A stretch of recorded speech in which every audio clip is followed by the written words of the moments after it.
मैं आशा करता हूं कि आप सभी लोग स्वस्थ हैं और आप अपने साथ अपने परिवार का यानी घर का परिवार और एमसीएल परिवार दोनों का ख्याल रख रहे हैं। मैं ये भी उम्मीद करता हूं कि आप सभी लोग 1 घंटा बहुत अच्छी एक्सरसाइज कर रहे हो, अपने हार्ट अपने लंग को मजबूत कर रहे हो और अपनी इम्यूनिटी को बढ़ा रहे हो। तो चलिए शुरुआत करते हैं आज के इस सेशन के साथ।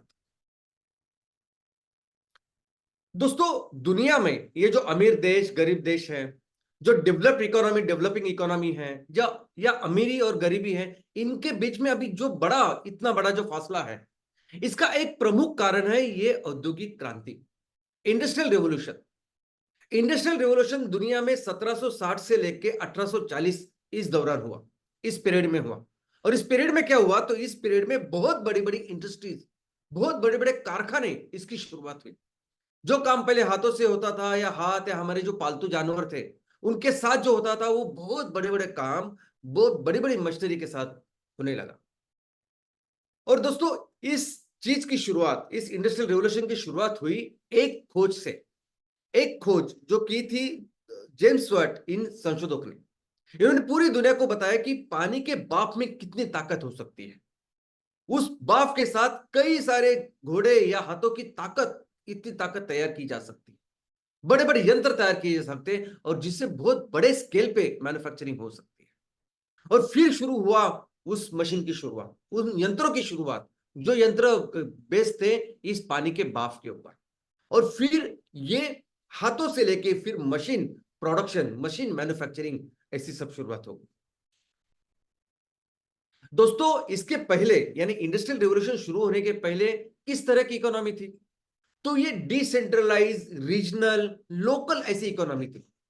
पूरी दुनिया में यानी सिर्फ भारत में नहीं, तो पूरी दुनिया में जो गांव या शहर थे, वहां लोगों की जो जरूरत थी, वहां के लोग वहां की जरूरतों को अपने जो वहां के अवेलेबल जो संसाधन है उससे वो वस्तुएं तैयार करते अपने हाथों से, जानवरों के साथ या छोटे छोटे यंत्रों के साथ, और उस चीजों को पूरा करते। जो भी रॉ मटेरियल, जो भी चीजें उनको लगती, वो वहां से ही वो उपलब्ध करते और वही बेचते। तो एक सेल्फ सफिशिएंट टाइप की एक इकोनॉमी थी। और ऑलमोस्ट पूरी दुनिया में इस तरह की इकोनॉमी फैल चुकी थी, इसलिए अमीर गरीबी का जो फासला था वो इतना ज्यादा नहीं था। लेकिन इस इंडस्ट्रियल रेवोल्यूशन के बाद क्या हुआ, तो इंडस्ट्रियल रेवोल्यूशन के बाद ये जो मैन्युफैक्चरिंग है ये एक जगह कॉन्सेंट्रेट हो गई, इंडस्ट्रियल सेंटर्स की शुरुआत हो गई। और सिर्फ कुछ अपने रीजन के लिए, पूरी दुनिया के लिए ये इंडस्ट्रियल सेंटर्स की शुरुआत हो गई। इंडस्ट्रियल रेवोल्यूशन की शुरुआत ये ग्रेट ग्रेट ब्रिटेन से हुई। ये जो बाफ के इंजन की खोज हुई वो स्कॉटलैंड में हुई, जो ग्रेट ब्रिटेन का एक भाग है। और वहां से फिर ब्रिटेन में ये पहली बड़ी बड़ी मशीनरी या पहली बड़ी फैक्ट्री की शुरुआत हुई। ये सब काम पहली बार जब शुरू हुआ, वो शुरू हुआ टेक्सटाइल इंडस्ट्री में, वस्त्र उद्योग में। तब तक वस्त्र हाथ से बनाए जाते थे, लेकिन उसके बाद ब्रिटेन में बहुत बड़ी बड़ी फैक्ट्रियों में ये वस्त्र बनने लगे।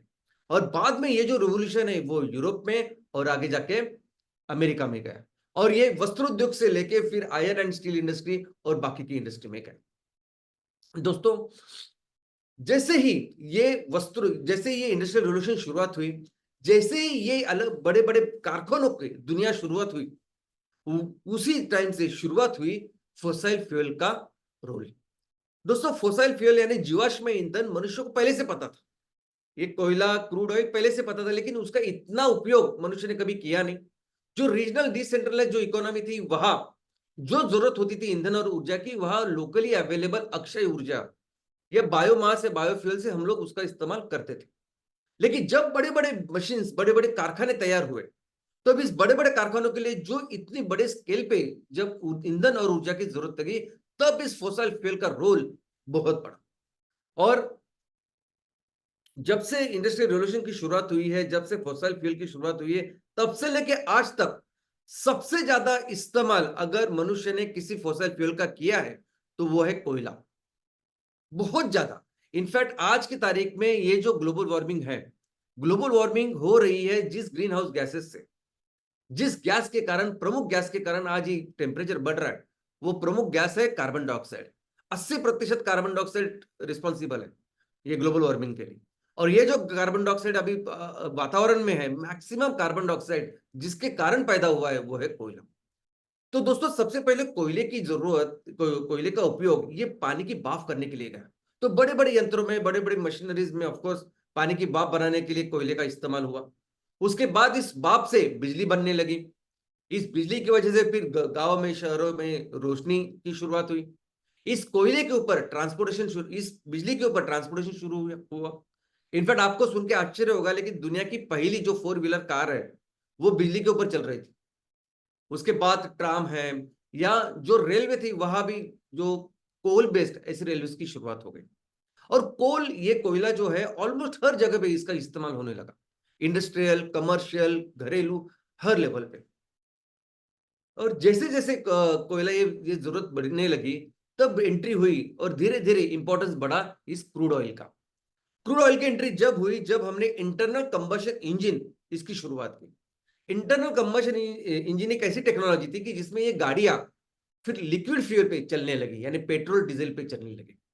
लेकिन बाद में बहुत इंपॉर्टेंट रोल इस क्रूड ऑयल का ट्रांसपोर्टेशन में रहा, यानी जेट फ्यूल, हवाई जहाज से लेके कई सारी जगह में ईंधन के तौर पर इसका इस्तेमाल होने लगा। लेकिन जैसे हमने क्रूड ऑयल का विघटन किया, अलग अलग उसके अलग अलग प्रोडक्ट्स निकाले, फिर हमें पता चला कि इससे कई सारे एप्लीकेशन, कई सारी चीजें बन सकती है, कई सारी चीजें हो सकती है। और ऐसे करके करके करके क्रूड ऑयल का जो इस्तेमाल है वो बहुत ज्यादा बढ़ने लगा।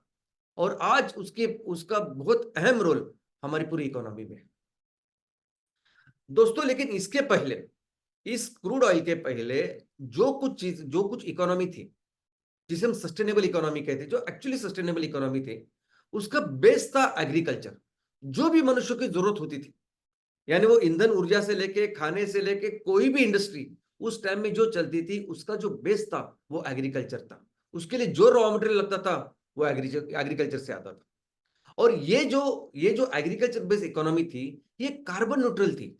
यानी पूरी दुनिया में जहां जहां सिविलाइजेशन थे, जहां जहां लोग बसे हुए थे और काम कर रहे थे, वहां की इकोनॉमी, अर्थव्यवस्था थी, वो पूरी तरह से नेचुरल, पूरी तरह से सस्टेनेबल और कार्बन न्यूट्रल थी, क्योंकि वो 100% एग्रीकल्चर बेस्ड थी। इनफैक्ट यही कारण है कि आज के तारीख में दुनिया में सबसे बड़ा जो संकट है इस क्लाइमेट चेंज का, यानी पूरी दुनिया आज खतरे के कगार पे है। इस क्लाइमेट चेंज को रोकने के लिए, इस संकट से जूझने के लिए जब पूरी दुनिया इकट्ठी होती है, जब यूनाइटेड नेशन कंटिन्यूसली इसके ऊपर काम कर रही है, जब हर साल पूरी दुनिया के सभी जो मेन संस्था, जो राष्ट्राध्यक्ष है, वो आते हैं सीओपी में, कॉन्फ्रेंस ऑफ पार्टीज में, और बात करते हैं इस क्लाइमेट चेंज की, तो उनका एक ही लक्ष्य होता है। उनका लक्ष्य क्या है कि ये जो प्री इंडस्ट्रियल एरिया, यानी ये औद्योगिक क्रांति की जब शुरुआत हुई, उसके पहले का जो टाइम था, वो पहले का जो टेम्परेचर, उसको आइडियल बेस लेवल पर पकड़ते हैं। और उसके बाद जो अभी हम टेम्परेचर बढ़ा रहे हैं, तो उसकी जो लिमिट है वो 1.5 डिग्री सेल्सियस ऐसे उन्होंने सीमित करके रखी है। तो सीओपी में जो भी एग्रीमेंट अभी तक साइन हुए हैं, क्योटो प्रोटोकॉल हो, पेरिस एग्रीमेंट हो, हर चीज में जो बेस है, जो टारगेट है, जो लक्ष्य है, वो यही है कि प्री इंडस्ट्रियल एरिया में जैसी इकोनॉमी थी, जिस तरह का माहौल था, जिस तरह का टेम्परेचर था, बस उसी को प्राप्त करना। और ये सभी चीज, यानी ये सभी सस्टेनेबल चीजें की जो शुरुआत है वो बेसिकली एग्रीकल्चर से होती है। हर तरह का जो रॉ मटेरियल है वो एग्रीकल्चर से हम लोग ले सकते हैं। इसके एग्रीकल्चर के बेस पे वो सेक्टर, वो चीजें, वो जरूरतें पूरी की जा सकती है। लेकिन दोस्तों, आज सबसे बड़ा प्रॉब्लम क्या है? यानी प्रॉब्लम ये नहीं कि हमने टेक्नोलॉजी की शुरुआत की, टेक्नोलॉजी, बड़े बड़े यंत्र बनाए, वो प्रॉब्लम नहीं। प्रॉब्लम यह है कि हमने ईंधन और ऊर्जा के तौर पर किसको चुना। और ईंधन और ऊर्जा ही नहीं है, आज इस क्रूड ऑयल की मैं आपको बात बताता हूं कि क्रूड ऑयल सिर्फ ईंधन और ऊर्जा की जरूरत, या ईंधन और ऊर्जा देने वाला एक चीज ऐसी नहीं रही।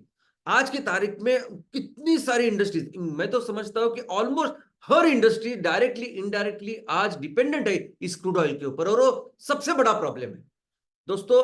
आज आप देख सकते हैं कि और कितनी सारी इंडस्ट्रीज डायरेक्टली डिपेंडेंट है क्रूड ऑयल के ऊपर।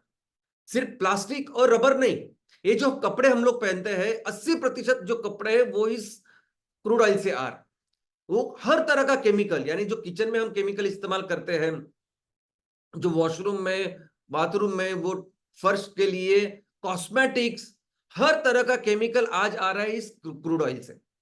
ये पेंट्स, एडेसिव्स, हर चीज जो आज बन रही है क्रूड ऑयल से। यानी इतने सारे डिपेंड सेक्टर है डिपेंडेंट इस क्रूड ऑयल के ऊपर, लेकिन कुछ चीजें ऐसे है, कुछ सेक्टर ऐसे जो जो बिल्कुल नहीं होने चाहिए, लेकिन अनफॉर्चुनेटली वो भी डिपेंडेंट है आज की तारीख पे इस क्रूड ऑयल के ऊपर। और वो क्षेत्र है ये खाने का, अनाज का, ये जीवन सत्व मूल द्रव्य का, ये पोषक द्रव्य का। आइडियली ये सभी जो पोषक द्रव्य है ना, ये जीवन सत्व और मूल द्रव्य कहां से आने चाहिए? तो हमारी कुदरत की, हमारी धरती माँ की एक व्यवस्था है कि जिसमें इस मिट्टी में असंख्य ऐसे सूक्ष्म जीव है जो कंटिन्यूस विघटन का काम करते हैं, कंटिन्यूस रिसाइकलिंग का काम करते हैं, और जो हमें जो पोषक तत्व चाहिए वो हमें दिलाने का काम करते हैं। और उन जीवों की वजह से ही उस मिट्टी में जान होती है, पोषकता होती है। और हम क्या कर रहे हैं, ये काम को ये जो पोषक तत्व इस फसल के वक्त जो देने होते हैं, या जो खाद देनी होती है, फर्टिलाइजर देना होता है, वो हम इस केमिकल से, इस पेट्रोलियम ऑयल से तैयार करके जमीन में दे रहे हैं। और इसकी वजह से वो जो जान है, वो जो पोषकता जिससे बनती है मिट्टी की, उसको पूरी तरह से खत्म कर रहा है। और वो पोषक नेचुरल जो नैसर्गिक पोषक तत्व होने चाहिए वो नहीं मिल रहे। और ज्यादा से ज्यादा फसल हो, इसलिए हम लोग क्या कर रहे हैं, और ज्यादा केमिकल्स और ज्यादा ये फर्टिलाइजर इसमें डाल रहे हैं, जो क्रूड ऑयल से आ रही है। और इसकी वजह से आज की ये परिस्थिति है कि 75% से भी ज्यादा जो एग्रीकल्चर लैंड है ना, वो डिग्रेडेड हो चुकी है। और जो फसल आज आ रही है ना, उस फसल में बिल्कुल वो सेहत नहीं है, वो पोषक तत्व है ही नहीं जो पहले हुआ करते थे। है ना, हमें भी जो पोषक तत्व चाहिए, जो जो डायरेक्टली लेते हैं वो भी इस क्रूड ऑयल से आ रहे हैं, और जो फसल हम उगा रहे हैं इस क्रूड ऑयल के फर्टिलाइजर के कारण, वो पोषक तत्व शरीर को नहीं चाहिए, और शरीर इसके अगेंस्ट बगावत करती है, और उस बगावत का नाम है कैंसर।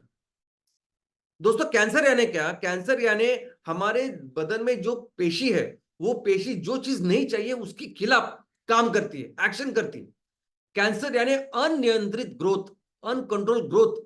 और वो तभी होता है जब नहीं चाहिए सब पोषक तत्व, नहीं चाहिए केमिकल्स शरीर को, बदन को। और इसलिए आप देखोगे कि आज की तारीख में पूरी दुनिया में सबसे ज्यादा लोग जिससे आज मर रहे हैं वो कैंसर है। कई सारे ऐसे देश है कि जिस देश में नंबर 1 किलर हेल्थ प्रॉब्लम कुछ है तो वो कैंसर है। और इसी की वजह से हमारी जो इम्यूनिटी है वो भी कम होती जा रही है ना। आप देखोगे कि पिछले 20 सालों में, 20-30 सालों में जो सबसे ज्यादा जो बीमारी आ रही है वो वायरल है। वो वायरस है जो हजारों सालों से हमारे साथ है, लेकिन अभी तक कभी बीमारी नहीं, लेकिन आज उसके कारण कई सारी बीमारियां हो रही है, और उसके कोई इलाज नहीं है। ना कैंसर का इलाज है, ना इसका इलाज। आपको वो सेहत आराम ही करना पड़ता है, उसके बाद अपने आप वो 8 दिन में चला जाता है। एलर्जिक्स चीजें बढ़ रही है। और जो कंपनियां, जो देश इस क्रूड ऑयल के बिजनेस आज की तारीख में कर रहे हैं, वो दुनिया में सबसे अमीर देश। अभी देखिए नहीं, दुबई, यूएई, सऊदी अरेबिया, यहां आप जाओगे तो आपको पानी नहीं मिलेगा, कोई ऐसे नेचुरल संसाधन, नैसर्गिक संसाधन आपको दिखेगी नहीं, क्योंकि इतने अमीर है। इतने अमीर क्यों है? इसका एक ही कारण है, वो है क्रूड ऑयल। और दुख की बात यह है ना कि हमारा जो कुछ रिसर्च डेवलपमेंट चल रहा है, जो कुछ नई नई चीजें हम लेके आ रही है किसी भी सेक्टर में, वो सभी नए नए इक्विपमेंट हो, चीजें हो, प्रोडक्ट्स हो, वो सभी प्रोडक्ट्स भी और ज्यादा इस क्रूड ऑयल के ऊपर बेस्ड है।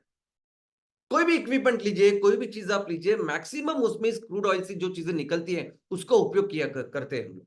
इतना ही नहीं, ये मॉडर्न फैशन हर 3 महीने, हर 6 महीने के बाद आपको अलग अलग फैशन दिखेगी। और वो फैशन क्या है? तो पूरे जो कपड़े वो दिखाते हैं, सब लोगों को प्रमोट करते हैं, वो सब मैक्सिमम ये एमएमएफ यानी क्रूड ऑयल बेस्ड एक सब कपड़े होते हैं जिसका विक्टर नहीं होता। मॉडर्न फर्नीचर, मॉडर्न फर्नीचर में भी अगर आप देखोगे तो पर्दे से लेके बेड, ये सोफा कम, ये सब कुछ जो बनता है ना, ये पूरा क्रूड ऑयल से आता है। और ये बहुत दुख की बात है। इनफैक्ट मैं तो आज कहता हूं कि आज की तारीख में हमारी पूरी इकोनॉमी, ये मॉडर्न जो इकोनॉमी है पूरी दुनिया की, सिर्फ भारत की नहीं, पूरी दुनिया की जो इकोनॉमी, वो पूरी तरह से बेस्ड इस ऑयल के ऊपर। ये ऑयल इकोनॉमी है जो हम आज चला रहे हैं। कई सारी इंडस्ट्रीज है जो पूरी तरह से डिपेंडेंट है इस क्रूड ऑयल के ऊपर। सिर्फ ईंधन और ऊर्जा ही नहीं, कई सारे डायरेक्टली इनडायरेक्टली जो सेक्टर्स है वो इस क्रूड ऑयल के ऊपर डिपेंडेंट है। और इसीलिए ये क्रूड ऑयल का जो बिजनेस है ना, ये इकोनॉमी जो है बहुत स्ट्रांग, डीप रूटेड ऐसी बन चुकी है। और ये बहुत बड़ा कारण है इस क्लाइमेट चेंज का।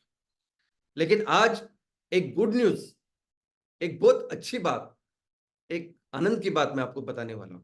और वो ये है कि आने वाले दिनों में एक क्रूड ऑयल की जगह कुछ लेने वाला है, तो होगा बायोमास। सर, बायोमास आने वाले दिनों में नया क्रूड बनने वाला है। जो भी चीज आज क्रूड ऑयल कर रहा है, उसके वजह से जो भी चीज जो हमें मिलती है, हम इस्तेमाल करते हैं, वो सब चीजें बायोमास से आने वाली है।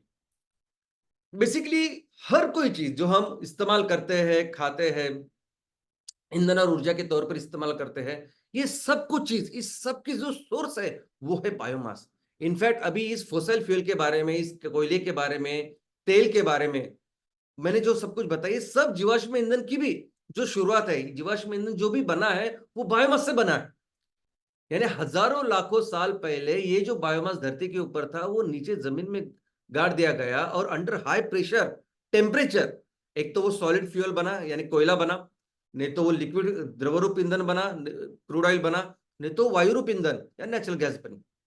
तो ये जो भी क्रूड ऑयल आज आज उसका रोल है, क्रूड ऑयल से वजह से हम जो भी काम कर रहे हैं, बेसिकली उसका सोर्स है बायोमास। लेकिन हमने ये काम करने के लिए वो नीचे जो प्रकृति ने जिसे गाड़ा है उसको निकालने की कोई जरूरत नहीं। यही काम जो हम हमारे जमीन के ऊपर जो बायोमास है उसको होगा कि उसके साथ आराम से कर सकते हैं। बस यही हम गलत काम कर रहे हैं। और दोस्तों, ये जो बायोमास है ना, ये जो बायोमास जो खेती से तैयार होता है, यानी खेती से हम सिस्टमेटिकली तैयार कर सकते हैं। हम हर तरह की इंडस्ट्री, यानी आप प्लास्टिक रबर से लेके हर कोई चीज जो आज हमें बनानी है, जो सस्टेनेबल करनी है, या कोई भी इंडस्ट्री, पेंट हो, केमिकल्स हो, कॉस्मेटिक्स हो, हर इंडस्ट्री के लिए जो रॉ मटेरियल है वो इस बायोमास से आ सकता है, वो इस खेती से आ सकता है 100%।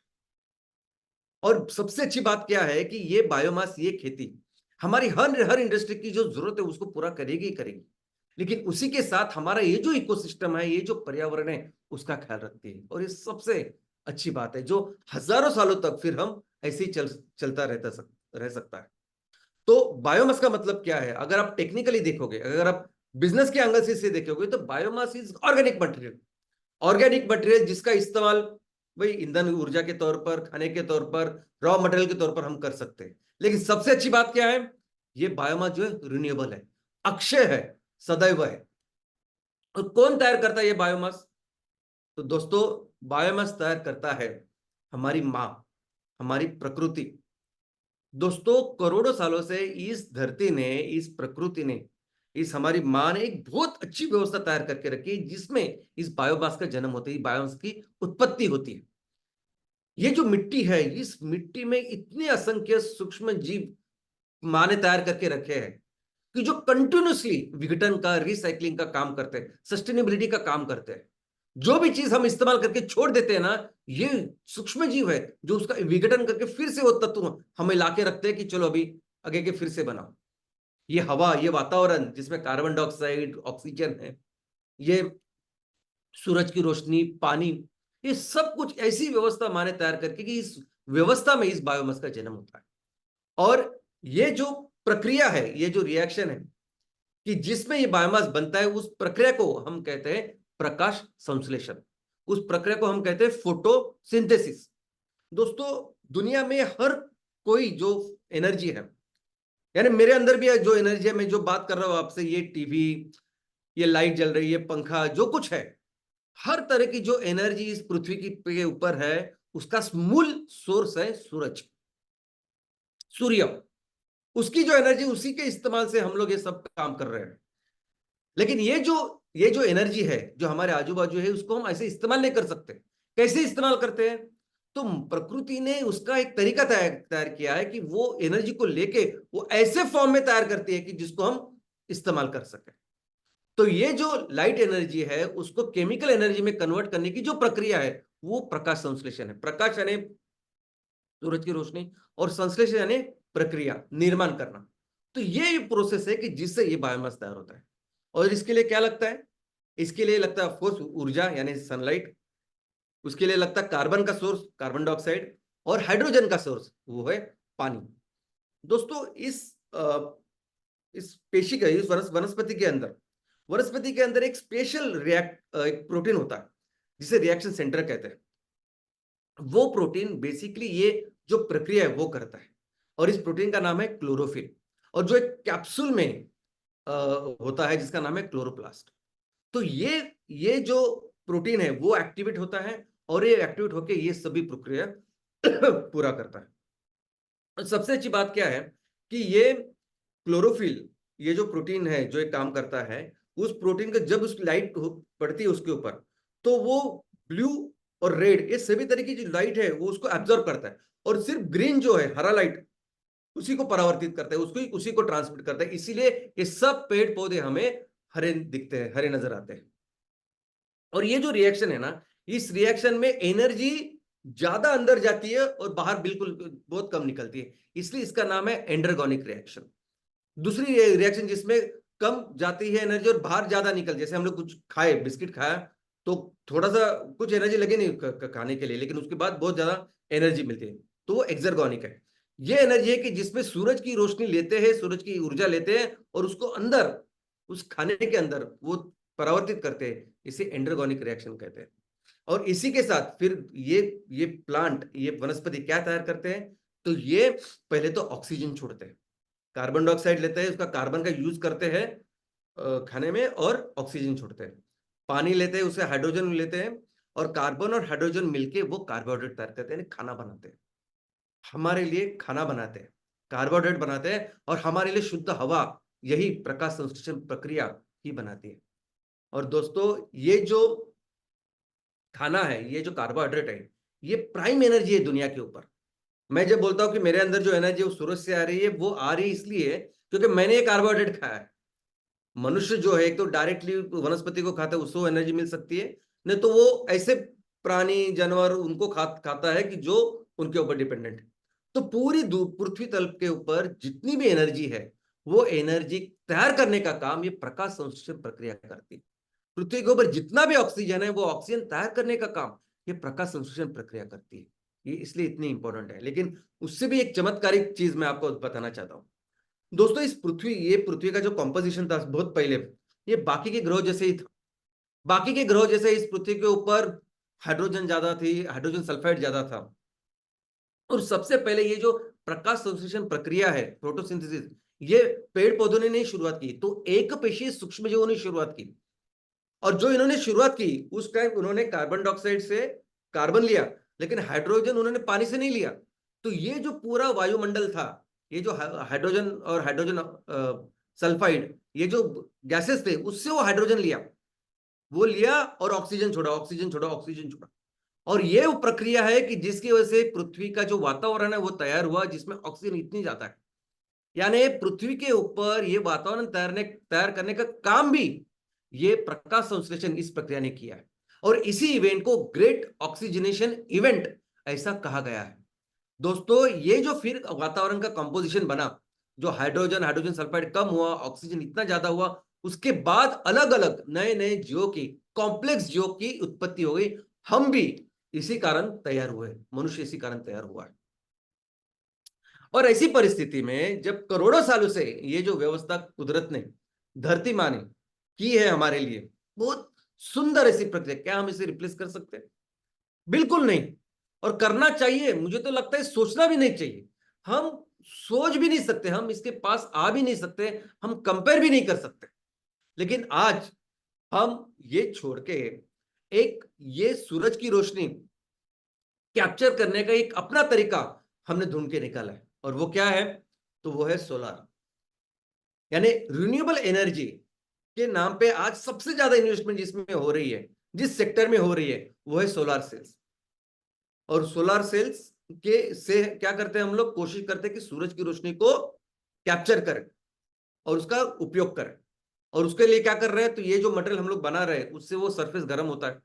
वैसे भी आमतौर पर कोई भी चीज जो बहुत जल्दी तपती है, उसके कॉम्पोजिशन की वजह से आप धूप में रखेंगे तो गर्म होगी, और गर्म होगी तो उसका इमीडिएटली उस गर्मी का इस्तेमाल करना चाहिए। यहाँ क्या होता है कि वो इलेक्ट्रॉन्स एक्टिवेट होते हैं, वो मूवमेंट करते हैं, जिसकी वजह से बिजली तैयार होती है। और वो बिजली एक तो इमीडिएटली आप वो जो बिजली है, एनर्जी है, उसका इमीडिएटली आप उपयोग करो, लेकिन वो इमीडिएटली उपयोग बहुत जगह पे नहीं जमता। तो इसलिए क्या करते हैं? तो इसको स्टोर करते हैं, बैटरी। तो सबसे इंपॉर्टेंट चीज जो लगती है, जो रिन्यूएबल में आज की तारीख में, यानी सोलर सेल से लेके वो पैनल से लेके ज्यादा इंपॉर्टेंट जो है वो है बैटरी। क्योंकि आप गर्म करोगे, आप वो बिजली तैयार करोगे, लेकिन अगर स्टोर नहीं करोगे तो उसका कुछ फायदा नहीं। और इसीलिए आप देखोगे तो पूरी दुनिया में जितने भी लोग आज इसके ऊपर काम कर रहे हैं, सब लोग कोशिश कर रहे हैं कि वो क्रिटिकल एलिमेंट, यानी वो मूलद्रव्य जिससे ये बैटरी बनती है, बस उसके ऊपर कंट्रोल करें। इनफैक्ट बैटरी मैन्युफैक्चरिंग ये पूरी रिन्यूएबल इंडस्ट्री में सबसे अहम, सबसे इंपॉर्टेंट ऐसी चीज बन चुकी है। आप ये इलेक्ट्रिक व्हीकल्स भी अगर देखोगे तो क्या है, आई मीन ये पूरी बैटरी से बने हुए व्हीकल्स है ना। जैसे बच्चों के खिलौने के हमारे व्हीकल्स होते हैं, छोटी छोटी जो गाड़ियां होती हैं और उसके ऊपर बैटरी होती है, बस वैसे ही है, आप चार्ज करो और गाड़ी चलाओ। अभी ये चार्ज करने वाली जो बिजली कहाँ से आ रही है, ये बिजली कोयले से आ रही है, ये बिजली सोलर से आ रही है, ये अलग बात है, इसके आगे कार हो, लेकिन वो कार हो, बसेस हो, सो सिर्फ बनती है सिर्फ और सिर्फ इस बैटरी की वजह से। और इसलिए पूरी दुनिया का ये मानना है कि अभी तो ये क्रिटिकल एलिमेंट जो है ना, ये मूलद्रव्य, ये लिथियम, ये कोबाल्ट, जिससे वो बैटरी बनती है, ये सबसे ज्यादा इंपॉर्टेंट है, ये नया क्रूड है, ऐसे अभी दुनिया का मानना है, ऐसे अभी इंडस्ट्री का मानना है। दोस्तों, इनफैक्ट हाइड्रोजन फ्यूल सेल की भी अगर हम बात करें तो हाइड्रोजन एक ईंधन है। हाइड्रोजन गैस फॉर्म में, लिक्विड फॉर्म में वो एक ईंधन है, लेकिन उसका इस्तेमाल करने के लिए जो चीज लगती है ना, वो अगेन बैटरी जैसे ही है, जिसे हाइड्रोजन फ्यूल सेल कहते हैं। और उसको बनाने के लिए भी वो क्रिटिकल एलिमेंट लगते हैं, जिसके लिए बहुत बड़े स्केल पे आज की तारीख में इतनी बड़ी माइनिंग और खुदाई हो रही है। इनफैक्ट पूरी दुनिया आज है पीछे इस लिथियम की। जो भी लोग अभी रिन्यूएबल में काम करना चाहते हैं, बिजनेस करना चाहते हैं, उनका एक ही फोकस है, लिथियम माइनिंग। कहां से लिथियम मिलेगा? और जो चीज जो माइनिंग से अगर हम लोग मिलते हैं तो कभी वो सस्टेनेबल नहीं हो सकती। क्या आप सोचते हैं कि आगे ये चीज आगे के 100 साल या सैकड़ों साल चलेगी? अभी हजारों साल से ये दुनिया करोड़ों साल से चलती आ रही। अगर हम सिविलाइजेशन की बात करें तो सिविलाइजेशन 10,000 साल पहले चालू हुआ, तो 10,000 साल से हम कर रहे हैं ना काम, इकोनॉमी वगैरह सब कुछ। लेकिन ऐसी चीज जो माइनिंग करेंगे वो कैसे सस्टेनेबल हो सकती है? आज लिथियम माइनिंग हर जगह हो रही है, ऑस्ट्रेलिया में सबसे ज्यादा हो रही है।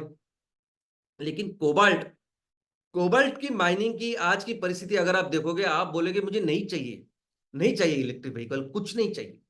आज ऐसी बहुत ही भयानक परिस्थिति कोबाल्ट माइनिंग की है। अफ्रीका में, कांगो में इस तरह से ये सब एक्चुअल कंडीशन, अगर आप इसके बारे में ज्यादा पढ़ोगे तो आपको पता चलेगा कि ये कोबाल्ट माइनिंग को लेके, इस रिन्यूएबल के को लेके आज दुनिया क्या कर रही है। तो जो भी हम, यानी मनुष्य जो सोचता है कि रिसर्च डेवलपमेंट कर रहा है, टेक्नोलॉजी डेवलप कर रहा है, क्या कर रहे हैं हम, कौन सी दिशा में जा रहे हैं, ये सोचना पड़ेगा ना। जिस आई I मीन हम एक तरफ देख रहे हैं कि सूरज की रोशनी चाहिए, सब कुछ चाहिए, उसको कैप्चर करना चाहिए, और कौन कौन सी दिशा में हम जा रहे हैं। इनफैक्ट अभी जो कोयले के बारे में, कोयले की खदानों के बारे में हम बात करते हैं, हम कहते हैं कि कोयले की वजह से, उस खदानों की वजह से कितने बड़े बड़े जंगल आज नष्ट हो रहे हैं। अभी सेम चीज हो रही है लिथियम के कंडीशन में। आज लिथियम जहां मिलता है लोग बस खुदाना चालू करते हैं। आज देखिए पुर्तगाल में, ये आप जो देख रहे हैं चित्र, ये पुर्तगाल का है। और वहां इतने घने जंगल अभी वो शायद तो तोड़ जाने, नष्ट होने वाले, बिकॉज वहां लिथियम माइनिंग की शुरुआत होने वाली। यही नहीं, अगर हमारे देश की भी बात करें तो हमारे देश में जम्मू एंड कश्मीर में अभी लिथियम का रिजर्व मिला है। तो हो सकता है कि आने वाले दिनों में जम्मू एंड कश्मीर में भी ये सब माइनिंग चालू हो, और हमारे वहां इतना सुंदर जो इकोसिस्टम है, न जाने उसके ऊपर क्या असर होगा। इसी के अलावा इसके साथ और एक चीज है, वो ये है कि जब मनुष्य, जब इंसान, जब ये इकोनॉमी इस फोसिल फ्यूल को लेके एक क्लीन फ्यूल के ऊपर जाना चाहती है, ट्रांजिशन करना चाहती है, यानी एक स्वच्छ ईंधन के ऊपर जाना चाहती है, तब ये जस्ट होना चाहिए। यानी ये जब ट्रांजिशन आप कर रहे हैं तब आपने कंपलसरी लोगों का ख्याल रखना चाहिए।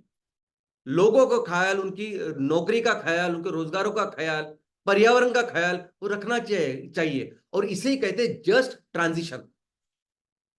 यानी आप जब बोल रहे हैं कि रिन्यूएबल होना चाहिए, आपको टेम्परेचर कम करना है, सब चीजें कर रहे हैं, और जिस दिशा में आप जा रहे हैं उस दिशा में जाते जाते आपने ये देखना चाहिए कि लोगों के ऊपर क्या असर हो रहा है, सोसाइटी के ऊपर क्या असर हो, क्या होने वाला है आने वाले दिनों में। और ये पूरी जो परिस्थिति आज जो हमारे सामने है ना, जो चल रहा है, जिस दिशा में हम चल रहे हैं, वो सब देख के सिर्फ मेरे दिल में, मेरे दिमाग में सिर्फ एक ही ख्याल आता है, और वो ये आता है कि क्यों कर रहे हैं हम ये अक्षय ऊर्जा जो है, ये सदैव अखंड ऊर्जा है, ये सूरज की ऊर्जा है जो हमेशा हमारे लिए अवेलेबल है। और उसको कैसे ले, इसका बहुत ही सिंपल आसान तरीका कुदरत ने, हमारी माँ ने हमारे सामने ऐसे रखा है। तो क्यों ये छोड़ के हम बाकी को कुछ कर रहे हैं? कोई जरूरत नहीं है, कोई जरूरत नहीं, ये सब चीजें करने की। इतना आसान तरीका इस माँ ने हमारे लिए तैयार करके रखा है। हमें मनुष्य को कभी नहीं भूलना चाहिए कि ये जो कुदरत है, ये जो धरती माँ है ना, ये पिछले 4.5 करोड़ सालों से है इधर।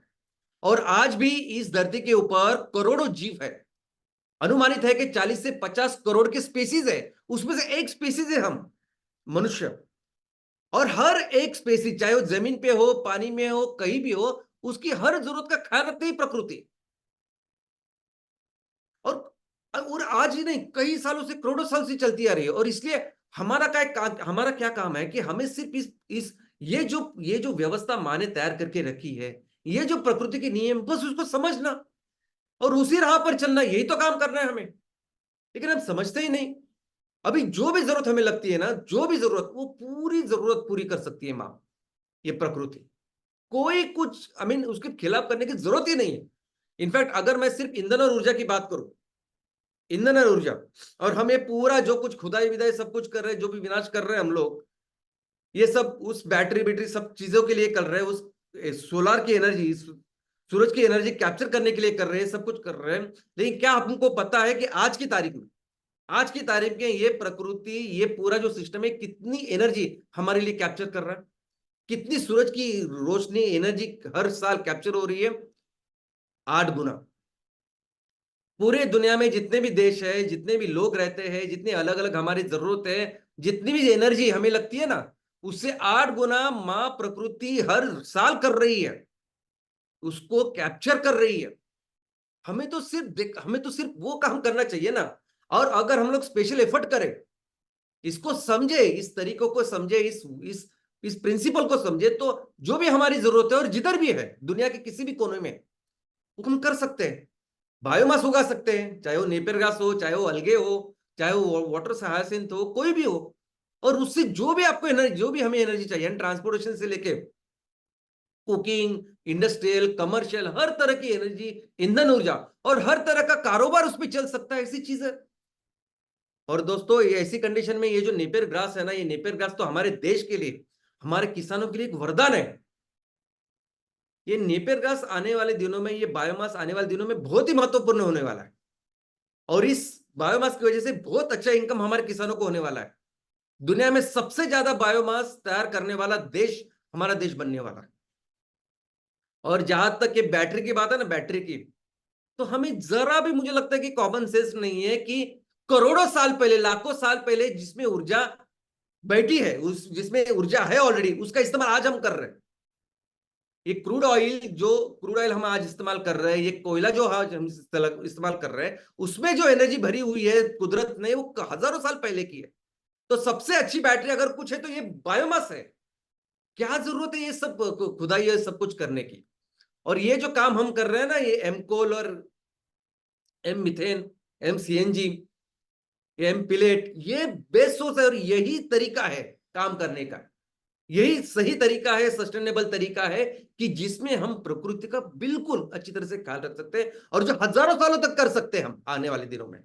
और इतना ही नहीं है, ये जस्ट ट्रांजिशन जिसको कहते हैं ना, अभी हमारे सामने है कि एक प्रकल्प, एक प्रोजेक्ट लगाने के बाद कितने सारे किसानों को उससे फायदा होता है, कितने सारे लोग हैं जिसको रोजगार की निर्मित होती है, कितने सारे लोगों को हम सपोर्ट कर सकते हैं। तो यही राइट वे है, यही जस्ट ट्रांजिशन। और दोस्तों, मैं एक बार फिर से बोलता हूं कि आने वाले दिनों में क्रूड ऑयल की जगह ये बायोमास लेने वाला है। और पूरी दुनिया में सबसे ज्यादा बायोमास तैयार करने वाला, मैन्युफैक्चर करने वाला और उसको एक्सपोर्ट करने वाला अगर कोई देश होगा तो भारत होगा। और इसका कारण होगा हमारा किसान। ये सब काम हमारा किसान करने वाला है। आने वाले दिनों में ये खेती, ये जो पेशा है ना, ये सबसे ज्यादा सेलिब्रेटेड, सबसे ज्यादा इंपॉर्टेंट ऐसा पेशा बनने वाला है। ये बायोमास है जिसकी वजह से आने वाले दिनों में हमारे किसानों की जो कंडीशन है वो बहुत बेहतर होने वाली। हम पूरी दुनिया के लिए ईंधन और ऊर्जा में सबसे ज्यादा जो निर्यात, वह भारत की आने वाले दिनों में होने वाली। और इसी की वजह से हमारा भारत देश दुनिया की नंबर 1 इकोनॉमी बनेगा। लेकिन इतना ही नहीं कि हम ये काम करके पूरी दुनिया को बता देंगे कि सही रास्ता क्या है, कौन सी दिशा में पूरी दुनिया को जाना चाहिए, जो सस्टेनेबिलिटी का सही रास्ता है। और इसी के कारण मिलकर हम सब अपने देश को फिर से दुनिया का सबसे महान विश्व गुरु देश बनाएंगे। धन्यवाद। जय हिंद, जय एमसीएल। जब तक पृथ्वी माता धरती माता इनका ख्याल रखे बगैर हम कोई भी विकास नहीं करेंगे, तब तक हम भारत को क्या, विश्व को कुछ दे नहीं पाएंगे। गांवों का शहरीकरण करना मतलब विकास नहीं है, इस बात को ध्यान में रखिए। और ये एमसीएल का थॉट है। पर एमसीएल के थॉट को कितना प्रो नेचर, नेचर के साथ में रखने का जो आज का शाम तक प्रेजेंटेशन था, वो ये एक अलग बात थी, एक अलग सोच थी। सो गुड मॉर्निंग संडे परिवार, और एक शुक्रवार शाम तक का ट्रेनिंग वेबिनार, हमारी सोच पे एक जोरदार प्रहार। कौन है इस देश में, कौन है इस देश में जो एक थॉट को इतनी बारीकी से हमको सिखाता है? वो है डॉक्टर श्याम गोलप। डॉक्टर श्याम गोलप एक ऐसे युवा है, भारत के युवा उद्योगपति हैं, बिजनेसमैन है, या फिर आप कहिए बिजनेस विजनरी है, जिन्होंने एक थॉट को पूरी तरह से हमारे दिमाग में डालने की कोशिश की है। जी हाँ, रास्ता तो कठिन, रास्ता आसान नहीं है, बट जो मंजिल है वो भारत को फिर से महान बनाने की है। और मुझे पता है एमसीएल इंडिया परिवार पूरी तरह से इसमें शामिल है। हमारे आने वाले सवालों के जवाब हमारे आज के कार्य में है, उसको और एक बार श्याम सर ने बहुत सटीकता से दोहराया है। So thank you very much, have your firm faith in your actions and go ahead. Thank you very much, all the stakeholders, MCL pillars, channel partners, BDAs, senior BDAs, prime BDAs, national consultants for being here and making our efforts strongest to make India great again. Jai Hind, Jai MCL. Thank you very much doctor लवेश sir. And दोस्तों, मैं फिर एक बार आप सभी से ये request करूंगा कि कृपया चैट बॉक्स में जो लिंक आप लोगों के साथ में शेयर की गई है, उस लिंक के ऊपर जाकर आपका फीडबैक हमारे साथ शेयर करना ना भूलिएगा। तो चलिए, शुक्रिया अदा करते हैं प्राची मैडम का, जिन्होंने आज हमें ऐसे इंसान की कहानी बताई, या शायद जिसका एजुकेशन उतना बड़ा नहीं है, लेकिन उसने फिर एक बार सस्टेनेबल जीवन कैसे जिया जाए इसके बारे में हमें बहुत अच्छी शिक्षा दी है। Thank you very much Prachi madam. और साथ ही साथ शुक्रिया अदा करते हैं डॉक्टर श्याम गोलप सर का, जिन्होंने ये कहा कि आज जो प्रकृति ने हमें दिया है उसी का इस्तेमाल करके फिर एक बार किस तरह से हम सस्टेनेबल जीवन तो जी सकते ही, लेकिन साथ ही साथ हमारी जो स्ट्रेंथ है, जो एग्रीकल्चर, हमारी खेती, इसका उपयोग करके हम फिर एक बार दुनिया को बचा भी सकते हैं और इस देश को एक बार फिर महान बना सकते हैं। Thank you very much doctor Shyam sir. आपके ये जो थॉट्स है और आपका जो कार्य है, ये सही में सराहनीय है। धन्यवाद, शुक्रिया दोस्तों। साथ ही साथ मैं शुक्रिया अदा करना चाहूंगा हमारे सारे नेशनल सस्टेनेबल कंसल्टेंट्स, हमारे सारे एमएसएस, हमारे सारे बीडीएस, सीनियर बीडीएस, हमारे सारे एमवीपीज, और साथ ही साथ सभी स्टेक होल्डर्स, हमारे सभी परिवार के सदस्य जो हमारे साथ में जुड़े हुए हैं। दोस्तों, सूरज उगने वाला है। आने वाले दिनों में हम उस जो इकोनॉमी की बात कर रहे हैं, उस इकोनॉमी का अब बहुत ही जल्द सवेरा होने वाला है। दोस्तों, इसी प्रकार से हमारे साथ जुड़े रहिएगा, क्योंकि यस, आने वाले दिनों में जो क्रांति होने वाली है उसका सबसे महत्वपूर्ण हिस्सा आप होने वाले हो, और हम दुनिया को फिर एक बार सस्टेनेबिलिटी की राह पर ले जाएंगे। तो इसी के साथ मैं आप सभी का शुक्रिया अदा करते हुए आप सभी से ये फिर एक बार आह्वान करूंगा कि आप अपना और अपने संपूर्ण परिवार का ख्याल रखिएगा, और फिर मिलेंगे अगले शुक्रवार इसी समय। धन्यवाद।